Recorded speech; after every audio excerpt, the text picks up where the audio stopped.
찬미 예수님, 오늘은 11월 11일 목요일 투르의 성 마르티노 주교 기념일입니다. 독서와 복음 말씀 봉독하도록 하겠습니다. 성부와 성자와 성령의 이름으로 아멘. 제1 독서입니다. 지혜서의 말씀입니다.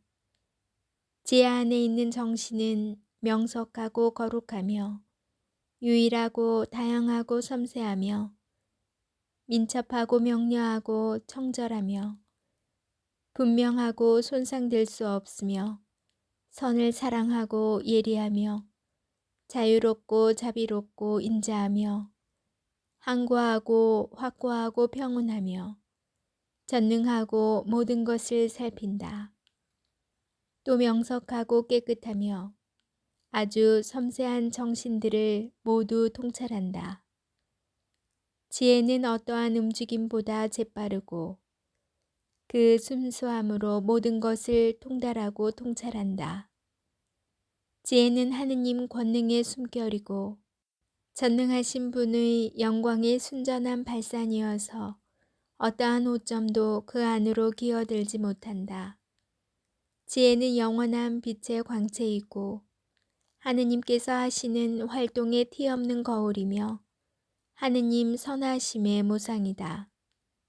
지혜는 혼자이면서도 모든 것을 할 수 있고 자신 안에 머무르면서 모든 것을 새롭게 하며 대대로 거룩한 영혼들 안으로 들어가 그들을 하느님의 법과 예언자로 만든다. 그래서 하느님께서는 지혜와 함께 사는 사람만 사랑하신다. 지혜는 해보다 아름답고 어떠한 별자리보다 빼어나며 빛과 견주어 보아도 그보다 더 밝음을 할 수 있다. 밤은 빛을 밀어내지만 악은 지혜를 이겨내지 못한다. 지혜는 세상 끝에서 끝까지 힘차게 퍼져가며 만물을 훌륭히 통솔한다. 주님의 말씀입니다. 하느님, 감사합니다. 복음 말씀입니다. 루카가 전한 거룩한 복음입니다. 그때 예수님께서는 바리사이들에게서 하느님의 나라가 언제 오느냐는 질문을 받으시고 그들에게 대답하셨다. 하느님의 나라는 눈에 보이는 모습으로 오지 않는다. 또 보라, 여기에 있다. 또는 저기에 있다 하고 사람들이 말하지도 않을 것이다. 보라, 하느님의 나라는 너희 가운데에 있다. 예수님께서 제자들에게 이르셨다. 너희가 사람의 아들의 날을 하루라도 보려고 갈망할 때가 오겠지만 보지 못할 것이다. 사람들이 너희에게 보라, 저기에 계시다. 또는 보라, 여기에 계시다 할 것이다. 그러나 너희는 나서지도 말고 따라가지도 마라. 번개가 치면 하늘 이쪽 끝에서 하늘 저쪽 끝까지 비추는 것처럼 사람의 아들도 자기의 날에 그러할 것이다. 그러나 그는 먼저 많은 고난을 겪고 이 세대에게 배척을 받아야 한다. 주님의 말씀입니다. 그리스도님, 찬미합니다. 잠시 묵상하겠습니다. 불교에서 선승들이 주고받는 문답을 선문답이라고 합니다. 진리를 깨친 스승에게 제자가 질문을 하는 방식입니다.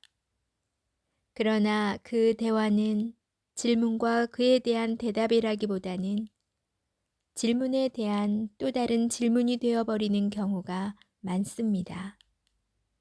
서로 주고받는 대화가 아닌 두 사람 각자의 혼잣말 같기도 합니다. 질문을 통하여 진리를 깨치지 못한 이를 더욱더 미궁 속으로 빠져들게 합니다. 오늘 예수님께서도 선문답을 하고 계신 것 같습니다. 주제는 하느님의 나라입니다. 바리사이들은 예수님께 하느님의 나라가 언제 오느냐고 시기를 여쭈어 봅니다. 그러나 예수님께서는 시기가 아니라 그 모습에 대하여 답을 하십니다. 여기, 저기, 우리 가운데라고 공간을 이야기하십니다. 또한 제자들에게 사람의 아들을 보려고 갈망할 때가 오겠지만 보지 못할 것이라고 말씀하십니다. 그러고 나서 사람의 아들의 날에 대하여 설명하시며 그날이 오기 전에 먼저 고난을 받아야 한다고 이야기하십니다. 예수님의 대답은 우리 안에서 또 다른 질문을 만들어냅니다. 그렇다면 하느님의 나라는 무엇일까? 눈에 보이지 않는 모습이라면 어떻게 볼 수 있는가? 볼 수 없는 하느님의 나라가 우리 가운데 있다는데 과연 어디에 있는가? 혼자서는 답을 찾기 어려운 질문들을 되뇌어 봅니다. 그리고 고민해 봅니다. 우리 가운데 우리는 누구를 말하고 있을까요? 나는 어떤 사람들을 우리라고 말하고 있나요? 너무 쉽게 우리라는 말을 쓰고 있는 것은 아닌지 생각해 봅니다. 우리 하느님, 우리 성당, 우리 공동체, 우리 가족, 우리 부모님, 우리 친구, 나를 포함한 우리이기는 하지만 나라는 말을 대신하여 우리라는 말을 쓰고 있지는 않은가요? 어째서일까요? 어쩌면 나와 너, 그리고 그들이 우리가 되는 순간이 바로 하느님의 나라를 볼 수 있고 체험할 수 있는 때가 아닐까요? 나만을 생각하던 그 삶의 공간이 우리를 먼저 생각하여 행동하는 공간으로 바뀔 때 그 자리가 하느님의 나라가 아닐까요? 물음표가 느낌표가 되는 삶을 살아가기를 기도합니다. 아멘. 성부와 성자와 성령의 이름으로 아멘. 오늘은 투르의 성 마르티노 주교 기념일입니다. 성 마르티노 주교는 316년 무렵 헝가리 판노니아의 이교인 가정에서 태어났습니다. 로마에서 공부한 그는 군인으로 근무하던 중 인생의 전환점이 되는 신비 체험을 하였습니다. 어느 날 추위에 떨고 있는 한 거린에게 자신의 외투 절반을 잘라주었는데 그날 밤 꿈속에 그 외투 차림의 예수님께서 나타나신 것입니다. 곧바로 세례를 받고 신자가 된 그는 나중에 사제가 되었으며 370년 무렵에는 프랑스 트루의 주교로 임명되어 착한 목자의 모범을 보이며 복음 전파에 전념하였습니다. 프랑스 교회의 초석을 놓은 마르티노 주교는 프랑스 교회의 수호 성인 가운데 한 사람으로 존경받고 있습니다. 네, 오늘 축일을 맞으신 모든 분들께 진심으로 축하드리며 은총 가득한 시간 되시길 기도드립니다. 축하드립니다. 여러분 오늘 하루 잘 보내셨나요? 오늘 하루도 고생 많으셨습니다. 제가 어제는 생각 나눔을 못했죠. 시간이 좀 너무 늦어져서 그냥 그 매일 미사 책만 봉독해 드렸는데요. 이유가 있었어요. 오늘이 빼빼로데이인가요? 며칠 전부터 둘째가 같은 반 친구를 다 줄 요량으로 초콜릿을 녹여서 수제로 빼빼로를 만들고 있더라고요. 근데 제가 영상을 찍는 곳에서 계속 달그락 거리는 거예요. 그래서 엄마가 이거 찍어야 되니까 다른 데 가서 해라. 그 아이는 내가 먼저 하고 있었으니 엄마가 다른 데 가서 해라.